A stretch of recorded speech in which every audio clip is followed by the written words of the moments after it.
One of the things that makes the Methodist movement distinctive is that it also began as a certain way of living. It has its roots and its focus in that sort of shared way of life. While other denominations or religious groups very often have been born out of doctrinal disputes, division over shared belief, or a schism around theology, we began as a renewal movement within the church. Our goal was never to create something new, but to get to the heart of what had always been true of real Christianity. The early Methodists sought a holiness of heart and life, a way to live. The very first Methodists got that nickname because their method was so noticeable at Oxford.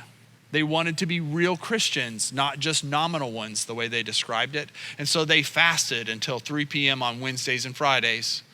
They received communion each week. They studied scripture and the classics together.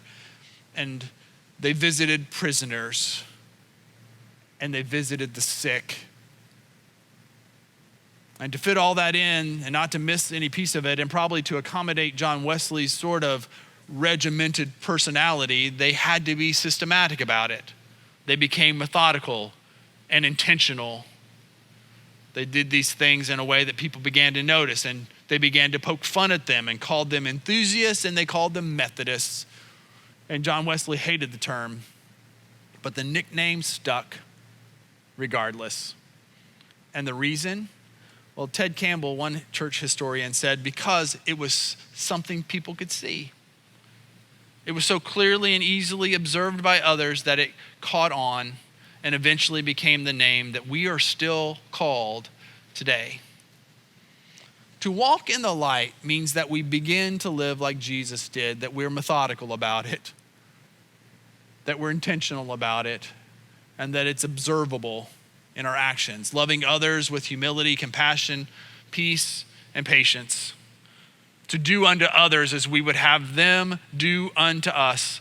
To love God with our heart, soul, mind, and strength. To love our neighbors in tangible ways, up close and personal. To pray for our enemies.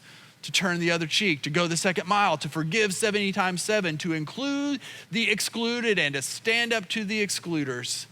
To comfort the afflicted and to afflict the comfortable, just as Jesus did. To live in such connection to the Father that the quality of life once shared only by Father, Son, and Spirit becomes something shared among the people of earth. It is like being brought into the light after only knowing darkness.